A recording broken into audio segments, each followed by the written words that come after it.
Welcome to Across Africa, our weekly look at stories from across the continent. I'm Georgia Calvin-Smith, and this week in South Africa, as embattled state energy company Eskom's debts pile up, daily blackouts continue to hobble the nation. Authorities in Johannesburg are literally cutting people off from the grid for outstanding bills. And Rwanda is investing more in a circular economy, ramping up its waste management projects. Faced with about 15,000 tons of e-waste dumped in landfills every year, it's focusing more resources on recycling old smartphones. And flying high, the breathtaking Guinean acrobatic troupe Amoukana want to build on the excitement their semi-final appearance in America's Got Talent drummed up and eventually set up their own professional circus school. But first, South Africa is struggling to manage its energy crisis. Deeply indebted state power supplier Eskom has been trying to recoup some of its phenomenal losses because of the number of unpaid bills.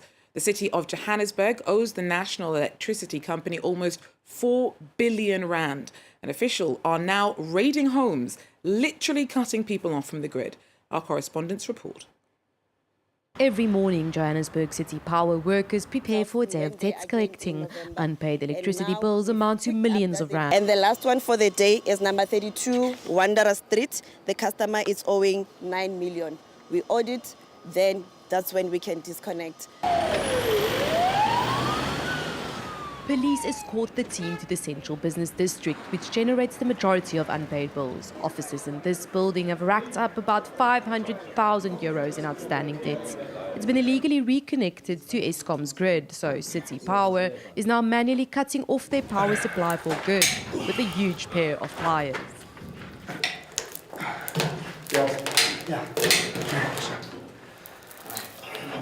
In fact, we are ripping off the cables. We have to take out the cable. It's not the first time being here, it's about 4th time. And the day goes on. Most of the doors have to be forced open.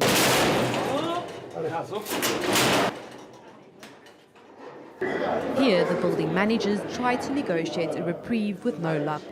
People basically just start fighting. We had one of our team members, our technicians, who was basically hit, and he stayed about at least 2-3 weeks in hospital and in ICU because he was hit by bricks. The authorities recover outstanding debts from households and businesses in both upmarkets and less moneyed parts of the city.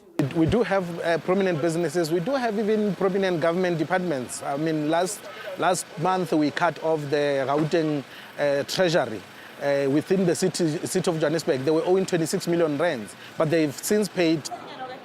The debts collected are only a fraction of the more than 50 billion rand that South African municipalities owe their crippling power supplier. Rwanda is investing more in a circular economy and is ramping up its waste management projects. Faced with about 15,000 tons of e-waste dumped in landfills every year, it's focusing more resources on recycling more smartphones. That means changing the way old devices are collected and the setup of a specialized factory that's due to help with the dismantling and recycling of the handsets. Our team reports. In southern Rwanda, this treatment plant collects and recycles electronic waste. It is the only one of its kind in East Africa. For example, this one, I found that there is some screw. This broke. Danny disassembles dozens of smartphones every day. It's meticulous work. The problem with the smartphone, you have to be careful. If you are not careful, if I'm damaged, it's not complicated, but you have to be careful. 15,000 tons of electronic devices are thrown away every year in the country, including valuable but reusable materials like copper, gold or coltan. Precious metals that you can find in there are considered as raw materials. So they can be reused to manufacture other phones, so they are always valuable than just dumping them. There's, for example, batteries that has acid in it, and then it will mix with what we cultivate for food, and then later on we will eat it. These smartphones will be refurbished and some parts resold. This plant can also extract copper from old electrical wires and even recycle batteries used for solar energy. The company says it has created 700 jobs in the country, including 50 in this village near the treatment center.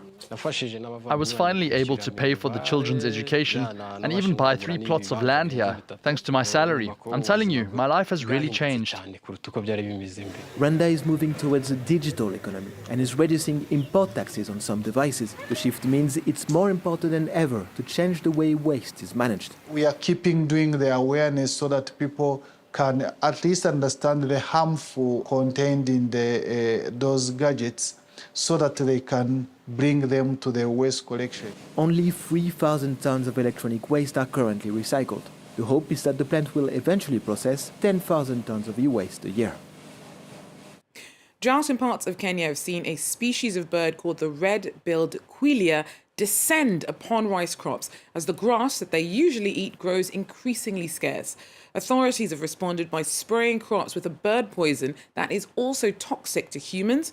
Conservationists say that the plan is short-sighted. Caroline Lamberley has more. Environmentalists see it as a quick fix with possibly harmful side effects. But for farmers in Kenya's Kisumu County, it comes as a sigh of relief. A government team has started spraying a toxic substance which will likely kill millions of grain-eating birds known as red-billed quelea. West Ghana alone is producing 5,000 metric tons, but 3/4 of that is consumed by the birds. And I know our farmers are borrowing money from the bank. After borrowing, they intend to return the money with some interest. This has been a hindrance in terms of paying back, and now we are overburdened by loans. The Horn of Africa region has been experiencing its worst drought on record. The consequences have been devastating. In this case, drought has caused a dearth of grass whose seeds the birds used to eat. In order to survive, they've started to invade fields of grains such as rice, wheat, sorghum, and millet. In 2021, the UN put annual global agricultural losses caused by the quelea bird at more than $50 million. Environmentalists warn, though, that the government's chosen method could have unintended consequences. Aerial poisoning of this bird is a bigger danger in the ecosystem because this would kill other species which are not targeted in this control. And this by itself, which increases the risk of environmental contamination, which is a danger to us and a danger to the entire ecosystem. He urged the government to explore alternatives, such as promoting other agricultural practices to help curb the phenomenon. The International Monetary Fund expects Niger to enjoy some pretty impressive growth this year, 7%, the second strongest in West Africa. Agricultural development also saw the country's economy rally by over 5% in 2022. But that hasn't spared Niger's people from struggles with inflation and shortages, as our correspondents report. Abandoned crops in Niger this year. In these rice fields on the outskirts of Niamey, farmers are working hard to reap high yields and avoid shortages. In 2022, agricultural yields were nearly 40% lower than the year before. Last year we had those floods in the rice fields, but this year it's like we're on the right path. But we can't wait too long, because if we do, some areas will be a total loss, like where I am now. If we don't get in there and harvest soon, the crops will be ruined. The bountiful crops are one of the main factors contributing to the over 7% growth predicted in Niger for 2023. However, the overall increase in prices since last year is a worry for merchants. Years ago, when fertilizer prices hadn't gone up yet, I was able to harvest between 20 and 26 bags of rice per field, but now I'm only able to harvest 9. Some consumers hope that Niger's economic growth in 2023 will prompt the government to curb inflation. I really hope the prices will go down soon.